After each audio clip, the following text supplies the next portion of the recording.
Hello friends, welcome to ticket project. मेरा नाम है नितिन। आज बनाई थी अपनी वीडियो जो पार्ट से अपना डेप्रिसिएशन है। यहाँ पे आज हम पढ़ने वाले हैं जी मेथड ऑफ डेप्रिसिएशन, जिसका बहुत बेसब्री से इंतजार था। मोस्ट इंपॉर्टेंट कॉन्सेप्ट जिस पर बहुत सारे क्वेश्चन भी हमने करने हैं कि मेथड ऑफ डेप्रिसिएशन कितने टाइप के हैं। हालांकि बहुत सारे डेप्रिसिएशन के टाइप है, जो मोस्ट इंपॉर्टेंट दो टॉपिक आपकी क्लास 11th में कवर है वो एसएलएम एंड डब्ल्यूडीबी, जिसको हम समझेंगे। और साथ ही साथ यहाँ पे इस लॉजिक को भी समझना है कि मोस्टली या ज्यादातर मोस्टली कंपनी जो है वो एसएलएम को छोड़कर डब्ल्यूडीबी क्यों फॉलो करती है। तो एसएलएम को इतना इंपॉर्टेंस क्यों नहीं दी जाती है as compare to WDB, WDB पे ही ज्यादा क्यों फोकस किया जाता है। तो चलिए स्टार्ट।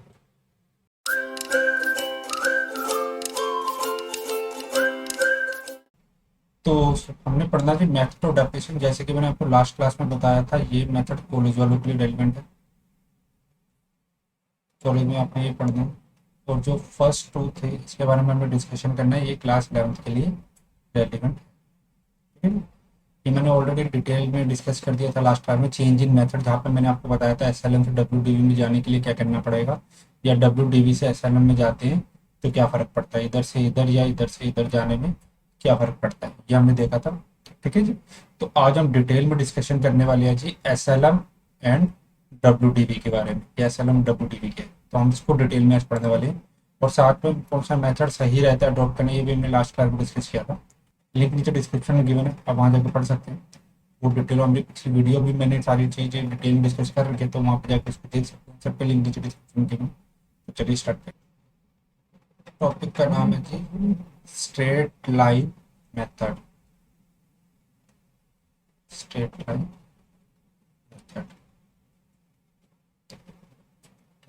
शॉर्ट में बोला जाता है जी एस एल। ठीक है जी। हम इसको डिटेल में डिस्कस कर रहे हैं। मैं यहाँ पे एक एग्जांपल ले रहा हूँ, हम एग्जांपल के थ्रू समझते हैं। पूरी वीडियो को बड़े ध्यान से देखना, और मैं यहाँ पे हर कॉन्सेप्ट को लॉजिकली कॉन्सेप्चुअल डिटेल में डिस्कशन करूंगा, तो आप उसको जरा देखना और समझना मैं क्या समझाना चाहता हूँ। कोई डाउट हो नीचे कमेंट में पोस्ट है, लेट्स से 5 लाख रुपीज। ठीक है जी। इसकी यूजफुल लाइफ मान लेते हैं 5 साल। इसके बाद हम मान लेते हैं इसकी जो स्क्रैप वैल्यू है वो 1 लाख है। ठीक है, 1 लाख इसकी स्क्रैप वैल्यू। अब हमसे मांगा जा रहा है जी डेप्रिसिएशन बताओ, पर ईयर कितना डेप्रिसिएशन। ठीक है, आपसे कहा जा रहा है पर ईयर का डेप्रिसिएशन निकाल के बताओ कितना है। ये आपको वो कह रहा है निकाल के बताओ, ये हमने निकालना है। ठीक है, तो चलिए देखते हैं कैसे निकलेगा। अगर हम देखें, अगर मैं सिर्फ अभी सिर्फ कॉस्ट की बात करूं, तो अगर मैं आपको कहूं कि अगर 5 लाख इसकी एसेट की कॉस्ट है, एक एसेट है जिसकी कॉस्ट 5 लाख है, जिसमें से ये जो 1 लाख है, ये तो मैंने आपको बहुत डिटेल में डिस्कस किया हुआ है ना। फिर लेक्चर में मैंने आपके साथ बहुत डिटेल में डिस्कस किया था, लिख लीजिए डिस्क्रिप्शन में, जहाँ पे मैंने आपको बताया था स्क्रैप वैल्यू क्या है। ये तो रिकवरेबल वैल्यू है, जो बाद में आपको मिल जाएगी, तो बाद में रिकवर हो जाएगी, ये तो रिकवरेबल वैल्यू है। ये पैसे तो आपको वापस मिल जाएंगे। आपको लगता है कि जो एसेट मैंने 5 लाख का खरीदा है आज, ये 5 साल के बाद आफ्टर 5 ईयर ये 1 लाख का बिक जाएगा। इट्स मीन्स अगर ये 1 लाख का बिक जाएगा तो 5 लाख में से 1 लाख तो आपको वापिस ही मिल जाएंगे। और डेप्रिसिएशन किस पे लगता है, डेप्रिसिएशन किस पे चार्ज करते हैं, ये भी हमने सिर्फ पढ़ा। डेप्रिसिएशन हमेशा किसके ऊपर चार्ज होता है, पोस्ट के ऊपर। डेप्रिसिएशन तो पोस्ट के ऊपर निकलता है। तो सबसे पहले तो हमें पोस्ट ही ढूंढनी पड़ेगी ना, इसकी पोस्ट कितनी, पोस्ट निकालोगे तो डेप्रिसिएशन चार्ज करोगे ना, तो पोस्ट ढूंढ रहे हैं। तो 5 लाख में से 1 लाख जो है, अगर 5 लाख पोस्ट है जिसमें से 1 लाख जो है, ये तो रिकवरेबल वैल्यू है। तो बताओ मुझे नेट पोस्ट कितनी, 4। नेट पोस्ट कितनी, ये तो टोटल पोस्ट है 5 लाख, जिसमें से आपने 1 लाख माइनस किया, तो आपकी नेट पोस्ट जो आई, रियल पोस्ट जो है, वो तो 4 लाख ही है। अगर 4 लाख पोस्ट है और हमने 5 साल यूज करना है, तो आप मुझे बताओ, अगर पर ईयर डेप्रिसिएशन देखना चाहे तो निकाल सकते हैं। अगर 4 लाख 5 सालों की है, तो पर ईयर कितना चार्ज करो, 80,000। ठीक है जी। इसमें मैंने कुछ टफ तो कहा नहीं। 5 लाख अगर आपकी पोस्ट है, अगर मैं कह रहा हूँ आपकी पोस्ट 5 लाख थी, जिसमें से मैं आपको कह रहा हूँ स्क्रैप वैल्यू 1 लाख आपको बाद में वापस मिल जाएगा, ये तो आपको वापस ही मिल जाएगा, तो ये माइनस करो ना। तो आपकी नेट पोस्ट कितनी आई, नेट नेट तो आपको 4 लाख का ही पड़ा ना, यही पड़ा। आप इसको ऐसे भी समझ सकते हो, लेट से आप जो एग्जांपल मैं अगर आपको दूं, एक और मोबाइल का एग्जांपल ले लो। आपने कोई मोबाइल खरीदा है 50,000 का, जैसे लेट से आपने एप्पल का कोई मोबाइल खरीदा 50,000 का, तो आपको पता है जब आप इसको बेचने जाओगे 2 साल बाद 3 साल बाद इसकी रिकवरेबल वैल्यू जरूर है। वो मोबाइल आपको पता है आज ही, आफ्टर बिफोर 2 ईयर्स कह लो, अगर आपने 2 साल के बाद बेचना है तो 2 साल पहले ही आपको पता है जब मैं मार्केट में इसको बेचने जाऊंगा तो ये मिनिमम से मिनिमम 10,000 का तो बिक ही जाएगा। नहीं, तो अगर 50,000 का मोबाइल खरीदा, आपको 2 साल पहले ही पता है कि ये 10,000 का बिक जाएगा, तो आपको घर पे कॉस्ट कितनी पड़ी इस मोबाइल की? 10,000 तो आपको बाद में रिकवरी हो जाएगी, 40,000 ही तो आपको कॉस्ट पड़ी। ठीक है ना? आप ऐसे समझ लो, कॉस्ट तो आपको 40,000 ही पड़ी है ना। तो वही कॉन्सेप्ट यहाँ पे चल रहा है कि यही कह रहा है अगर कॉस्ट 5 लाख है जिसमें से आपको पता है 1 लाख रिकवर हो जाएगी, तो ऑब्वियस सी बात है, थोड़ा दिमाग लगाओ, और ऑब्वियस सी बात है, लॉजिकल है कि हमें कॉस्ट कितने की पड़ेगी, 4 लाख। ठीक है जी, नहीं लगता इसमें कोई डाउट होना चाहिए, तो लॉजिकल है, कॉन्सेप्ट बेस है। ठीक है जी। आप यूं भी कह सकते हो, इसका मतलब मैं कह रहा हूं कि कॉस्ट में से अगर आप स्क्रैप वैल्यू माइनस कर दो और उसको उसकी यूजफुल लाइफ से डिवाइड कर दो, तो जो निकल के आएगा वो डेप्रिसिएशन ही होगा पर ईयर। वो डेप्रिसिएशन होगा पर ईयर का, कि पर एनम इतना डेप्रिसिएशन लगना चाहिए। आप देखो, आपने यही तो किया था, आपने अभी क्या किया, 5 लाख उसकी कॉस्ट थी, 5 लाख में से 1 लाख जो उसकी स्क्रैप वैल्यू थी वो आपने माइनस की, और आपने उसकी लाइफ से क्या कर दिया था, डिवाइड। तभी तो 80,000 आपने डेप्रिसिएशन पर एनम निकाला है। इसका मतलब क्या है कि हर साल ये डेप्रिसिएशन लगेगा। ये चीज मैंने आपको फर्स्ट क्लास में क्लियर कर दी थी कि डेप्रिसिएशन जो होता है हमेशा चार्ज कॉस्ट पर ही होता है। या तो अगर आपने कॉस्ट ही गलत निकाल दी तो आपका डेप्रिसिएशन तो वैसे ही गलत हो जाएगा। इसका मतलब सबसे पहले तो कॉस्ट आपको सही से निकालनी पड़ेगी। तो ये एक इसका फॉर्मूला है एसएलएम का, डेप्रिसिएशन निकालने का, ये जो मैंने आपको लॉजिकली समझाया। क्या था, कॉस्ट में स्क्रैप वैल्यू माइनस कर दो, डिवाइड कर दो लाइफ से, तो क्या निकल के आ जाएगा, डेप्रिसिएशन पर एनम। ये फॉर्मूला है जो वो बुक्स में आपको दे रखा है। बट यहाँ पे फॉर्मूला चाहिए क्यों, तो सीधा लॉजिकल है कि कॉस्ट में से जो रिकवरेबल वैल्यू वो हटा दो और उसको डिवाइड कर दो उसकी लाइफ, तो वैसे डेप्रिसिएशन निकल आएगा पर ईयर। ठीक है जी। अगर आपको फॉर्मूला अच्छा लगता है तो फॉर्मूला आपके सामने है, कॉस्ट में से स्क्रैप वैल्यू हटाओ, डिवाइड बाई यूजफुल लाइफ कर दो, आपका डेप्रिसिएशन निकल आएगा। ठीक है जी। यहाँ पे अब आपको करना क्या है, आपको मैं एक चीज और बता दूं साथ ही में। ठीक है, ये जो हमने डेप्रिसिएशन निकाला है 80,000 पर ईयर, हमने यूजफुल लाइफ अज्यूम की थी 5 साल, है ना। लेट्स से अगर मैं इसका प्रॉफिट एंड लॉस अकाउंट बनाऊं, इसका प्रॉफिट एंड लॉस अकाउंट बनाए, ईयर 1, ईयर 2 एंड ईयर 5। ठीक है, ये मैं सिर्फ सिर्फ इसकी डेबिट साइड बना रहा हूँ। ठीक है, क्रेडिट साइड नहीं बना रहा। ये 5 सालों का हमने इसका डेप्रिसिएशन निकाल रहे हैं। ठीक है, तो जरा देखो अब होगा क्या, पी एंड एल में कैसे दिखाओगे, इसकी प्रेजेंटेशन दिखा रहा हूँ। तो प्रॉफिट एंड लॉस में तो हम डेप्रिसिएशन के नाम से ही दिखाएंगे। ईयर 1 में डेप्रिसिएशन 80,000, यह हमें इकट्ठा नहीं बना देना पूरे सालों का, ये तो मैंने इकट्ठा बना के बता रहा हूँ, हमें तो एक ही साल का बनाना है सिर्फ फर्स्ट ईयर का। अब बस फर्स्ट ईयर में 80,000 दिखा दोगे, जब सेकंड ईयर में बनाओगे तो फिर से आप क्या दिखाओगे, 80,000, ये तो मैं दिखाने के लिए आपको बता रहा हूँ। थर्ड ईयर में फिर से कितना दिखाओगे, 80, फिफ्थ ईयर में भी 80। तो यहाँ पे दिखाना मैं आपको ये दिखा शो में आपको ये करना चाहता हूँ कि आप देखो कि हर साल 80,000 डेप्रिसिएशन, 80,000 डेप्रिसिएशन, 80,000 एंड 80,000 डेप्रिसिएशन लग रहा है, हर साल सेम डेप्रिसिएशन चार्ज हो रहा है। अगर हम इसको थोड़ा ग्राफिकली और ज्यादा डिटेल में जाए और ग्राफिकली देखने की कोशिश करें कि ग्राफ में ये किस तरीके से प्लॉट होता है, चलो ग्राफ पे भी देख लेते हैं, ग्राफ पर किस तरीके का बनेगा ये। लेट्स से हम ग्राफ बनाते हैं, जरा ध्यान देना और देखना जरा। Year 1, year 2, year 3, year 4 and year 5। और ग्राफ पे हम ले लेते हैं लेट्स से स्केल 20,000 ले लेते हैं, चलो 20, 40, 60 एंड लास्ट 80। ईयर 1 के अंदर ग्राफ आपको आते हैं सब 80,000 पे बनने, है ना। ईयर 1 पे ये 80,000 का, ईयर 2 पे भी 80,000 का बनना है, ईयर 3 पे भी 80 का है, ईयर 4 पे भी 80 है, ईयर 5 पे भी 80 है। इसका मतलब ये हुआ ग्राफ आपका 80,000 पर ही पूरा बन रहा है। तो अगर आप ध्यान से देख रहे हो और समझ रहे हो तो जरा आपको साफ साफ समझ में आ गया होगा ये क्या बन गई है, स्ट्रेट लाइन। ये क्या बन गई, ये पूरी की पूरी क्या है, ये स्ट्रेट लाइन है, ये क्या है, स्ट्रेट लाइन। और ये स्ट्रेट लाइन किसकी है, ये लाइन क्या थी, डेप्रिसिएशन। स्ट्रेट लाइन किसकी है, ये डेप्रिसिएशन की। इसलिए डेप्रिसिएशन को अंदर हम इसको स्ट्रेट लाइन मेथड बोलते हैं, क्योंकि आप साथ साथ देखो यहाँ पे एक स्ट्रेट लाइन बन रही है आपकी, ठीक है, डेप्रिसिएशन की, इसलिए इसको स्ट्रेट लाइन बोला जाता है। इन शॉर्ट यहाँ पे एक चीज और क्रक्स निकला, क्रक्स ये है कि स्ट्रेट लाइन मेथड के अंदर जो आप एसएलएम मेथड, जब आपको क्वेश्चन कहेगा एसएलएम मेथड लगाओ डेप्रिसिएशन निकालने के लिए, तो जो डेप्रिसिएशन आप पोस्ट के ऊपर निकालोगे वो हर साल सेम ही चार्ज होगा, सेम डेप्रिसिएशन चार्ज होगा हर साल। यही इसकी सबसे बड़ी सिंप्लिसिटी है कि सेम डेप्रिसिएशन चार्ज करना है आपको हर साल, ठीक है ना, एवरी ईयर, ठीक है, सेम डेप्रिसिएशन लगेगा हर साल। तभी तो ये मैंने 80 हर साल लगा दिया था, सेम डेप्रिसिएशन आपने 80 हर साल चार्ज कर लिए, इसलिए इसको एसएलएम भी बोला जाता है। और आप एक चीज और देखो, अगर आपने ऊपर ध्यान से देखा था यहाँ पे, ये देखो यहाँ पे मैंने एक चीज दिखाई थी, ये जो डेप्रिसिएशन मैंने निकाला था 80,000, ये लगा लो या ये लगा लो, कोई भी ले लो, ठीक है। ये देखो जो हमने डेप्रिसिएशन चार्ज किया था ये वाला 80,000 का, जरा मुझे ये बताओ डेप्रिसिएशन किसके ऊपर निकाला आपने, ये क्या निकाली थी, ये 5 में से 1 लाख माइनस किया था, ये क्या थी, ये इसकी कॉस्ट थी, ये इसकी क्या थी, कॉस्ट थी, रियल कॉस्ट थी जो मैंने निकाली थी। 5 में से 1 गए तो मैंने कहा था ना रियल कॉस्ट आ गई।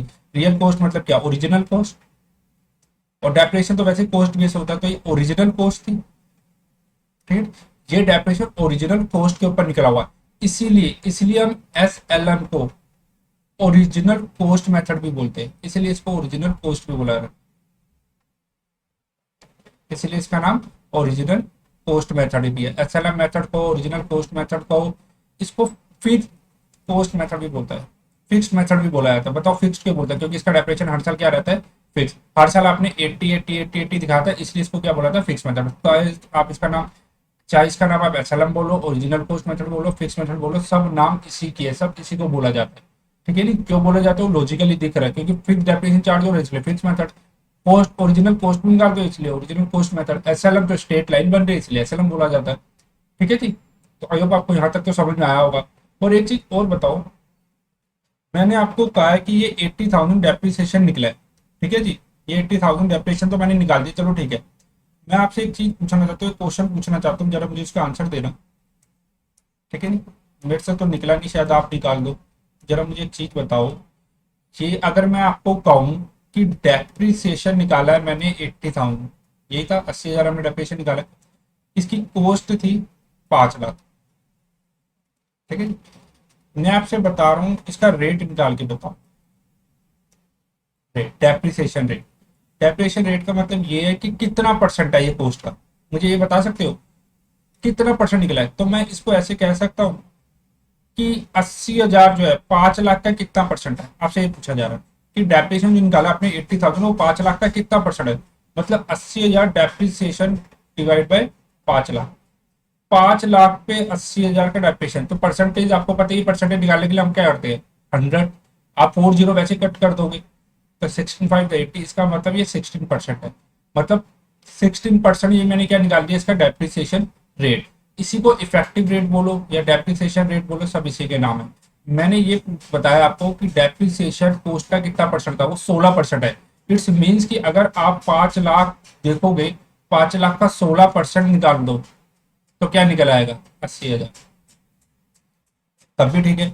इसका मतलब दो चीजें निकल के आई, पेपर के अंदर क्वेश्चन जब हम करेंगे तो हमें दो चीजें गिवन होंगी, या तो वो आपको एसएलएम के लिए कॉस्ट ऑब्लिक स्क्रैप वैल्यू की इंफॉर्मेशन देगा, या हो सकता है वो इसकी इंफॉर्मेशन आपको ना दे, डायरेक्ट डेप्रिसिएशन रेट ही बता दे, ये वाला, जैसे कि मैंने ये निकाल के आपको बताया डेप्रिसिएशन रेट कैसे निकलता है। हो सकता है वो पेपर में आपको ये रेट ही बता दे, है ना। अगर उसने रेट आपको दे दिया तो सीधा 5 लाख का क्या कर देना, जो भी आपकी कॉस्ट होगी उससे मल्टीप्लाई कर देना, तब भी आपका आंसर क्या आएगा, 80,000 डेप्रिसिएशन रेट ही निकल के आएगा। अगर ये नहीं दे रखा तो सेकंड मेथड तो हमें पता ही है, जो हमने अभी निकाला है, सेकंड मेथड जो हमने अभी किया वो तो हमें पता ही है वो कैसे करते हैं, वो तो हमें पता है। अगर मैं कॉस्ट गिवन ना 5 लाख में से 1 लाख हटा देना स्क्रैप वैल्यू, है ना, अगर वो इन्फॉर्मेशन गिवन है तो डिवाइड कर देना उसकी लाइफ से, जैसे हमने 5 है तब भी आंसर क्या आएगा। तो इन दोनों में से एक इन्फॉर्मेशन तो गिवन करेगा ही करेगा, ये मेथड 1 है, ये मेथड 2 है। हो सकता है वो आपको डेप्रिसिएशन रेट दे दे, हो सकता है वो आपको डायरेक्ट पोस्ट और स्क्रैप वैल्यू यूजफुल लाइफ की इंफॉर्मेशन दे दे। तो इस तरीके से दो मेथडों से आप इसको निकाल सकते हैं। स्ट्रेट लाइन क्यों बोलते हैं ये मैंने आपको दिखा दिया। ठीक है जी। इसमें एक चीज और की जा सकती है, हो सकता है पेपर के अंदर क्वेश्चन आए, वो आपको एक एमसीक्यू टाइप में पूछ ले। एमसीक्यू टाइप में वो आपसे पूछा जा सकता है, मैं आपको कॉस्ट बता दूं 5 लाख, है ना, यूं, और डेप्रिसिएशन रेट बता दूं 16%, आपसे कह दे निकालो क्वेश्चन, डेप्रिसिएशन बताओ कितना, तो ये क्वेश्चन तो आप निकाल ही लोगे। अब आपको पता ही है कैसे निकालना है, तो 80,000 निकल आएगा। बिल्कुल सही है जी, कोई डाउट तो नहीं। ऐसा भी हो सकता है, एक मैं आपसे क्वेश्चन पूछूं, देखो एमसीक्यू क्वेश्चन बहुत सारे बन सकते हैं, एमसीक्यू क्वेश्चन बहुत सारे बन सकते हैं, बस बात वही है, कॉन्सेप्ट हमारे अच्छे हैं तो हम कुछ भी कर सकते हैं, अगर अच्छे नहीं है तो फिर तो कुछ नहीं हो सकता। देखो मैं इसको ऐसे भी कह सकता हूँ, हो सकता हूँ मैं आपको पेपर में दे दूं, ये लो डेप्रिसिएशन है 80,000, ठीक है जी, डेप्रिसिएशन रेट है जी 16%, ठीक है जी, स्क्रैप वैल्यू नहीं देता मैं और कहता हूँ आपको ये लो जी कॉस्ट निकाल के बताओ, कॉस्ट ऑफ एसेट बताओ मुझे कितने की है, अगर रेट इतना था डेप्रिसिएशन इतना, तो कॉस्ट ऑफ एसेट निकाल के बताओ। तो ऐसे भी तो कर सकते हैं, वो पेपर में किसी भी टाइप से क्वेश्चन दे सकता है, ये अच्छा क्वेश्चन है। अब मुझे पता है मेरे को कैसे निकालनी है, डेप्रिसिएशन रेट हमें पता है कि कॉस्ट को हमें मल्टीप्लाई करना होता है ना, कॉस्ट को जब हम मल्टीप्लाई करेंगे डेप्रिसिएशन रेट से, तो ये हमारा क्या निकल के आता है, सॉरी डेप्रिसिएशन, ये हमारा क्या निकल आता है डेप्रिसिएशन, डेप्रिसिएशन से हमें 80,000 बता दिए, पोस्ट मेरे को पता नहीं, पोस्ट को ऐसे छोड़ दो, रेट हमें पता ही है 16%, 16 कह लो या 100 कह लो, तो क्या हम इसको निकाल नहीं सकते, तो क्या निकल आएगी पोस्ट, बताओ कितनी निकल आई, 5 लाख पोस्ट निकल आई आपकी, ठीक है जी, 16 5 द 80 3 2 5 लाख आपकी क्या निकल आई पोस्ट।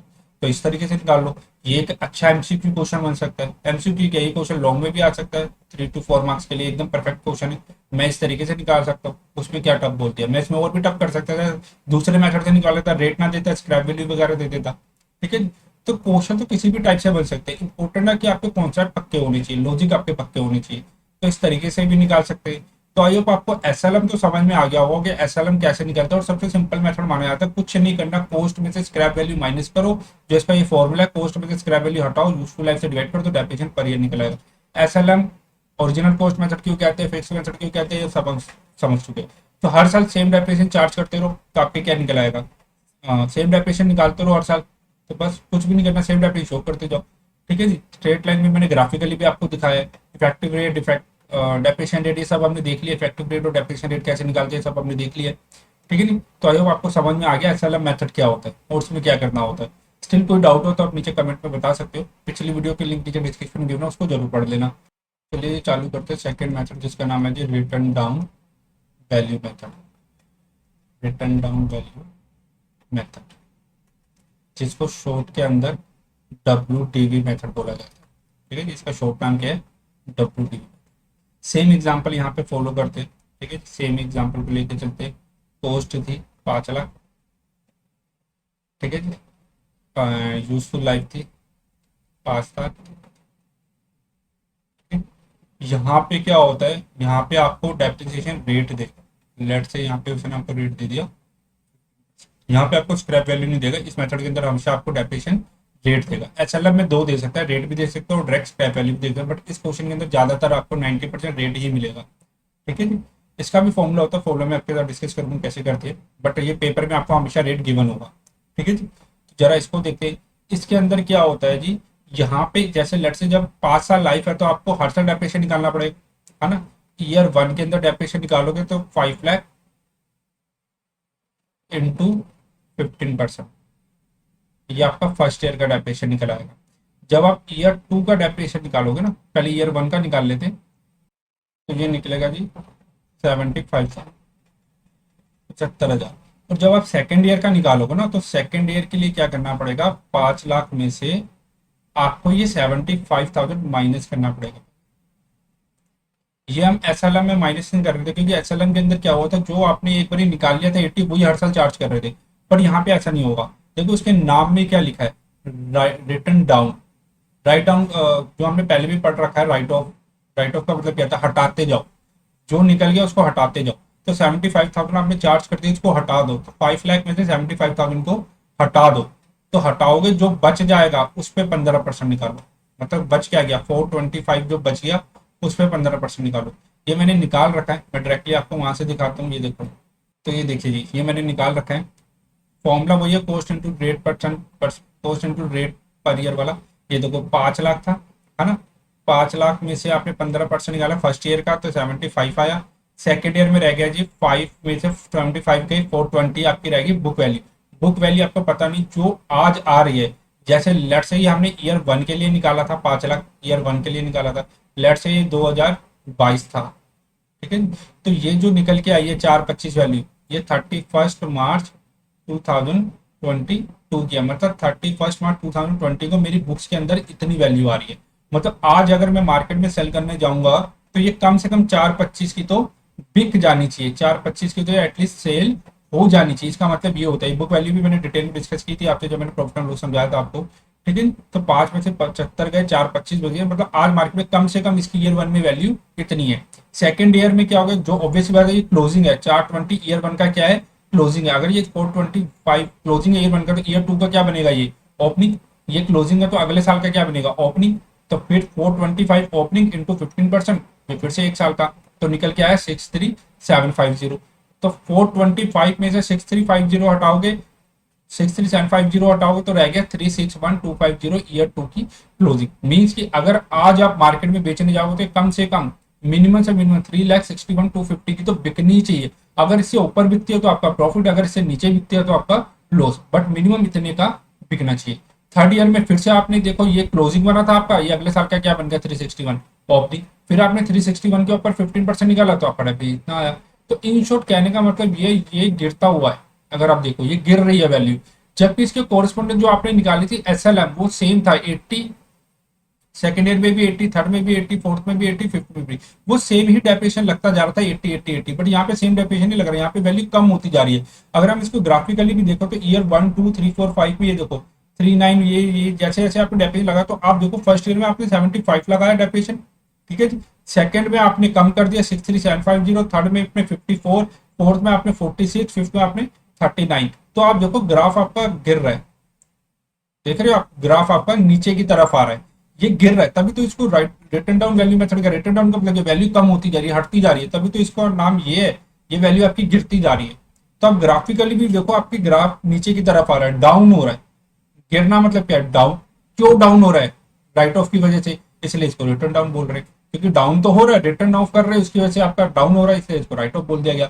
जबकि इसके कोर्सपोंडेंट जब आपने एसएलएम बनाया था, एसएलएम में आपका ग्राफ एकदम स्ट्रेट आया था, इसलिए उसको स्ट्रेट लाइन मेथड बोला गया था। तो कुल मिलाकर दोनों मेथडों में फर्क इतना, वहां पे हर साल सेम डेप्रिसिएशन चार्ज होता रहता है एसएलएम के अंदर, तभी उसको सबसे सिंपल मेथड भी बोला जाता है। सबसे सिंपल वो होता ही इसलिए क्योंकि सेम डेप्रिसिएशन हर साल आप चार्ज करते रहते हो। बट इसके केस में क्या होता है, सेम डेप्रिसिएशन हर साल नहीं रहता, यहाँ पे डेप्रिसिएशन बदलता रहेगा पर ईयर, ठीक है। इसलिए डब्ल्यू थोड़ा कंपैरिजन टू एसएलएम ज्यादा बेटर माना जाता है, डब्ल्यू ज्यादा बेटर है, ठीक है, ये ज्यादा अच्छा माना जाता है कंपैरिजन टू एसएलएम। और ज्यादा डिटेल में समझते हैं कि ये ज्यादा बेटर क्यों माना जाता है, तो चलिए आगे देखते हैं।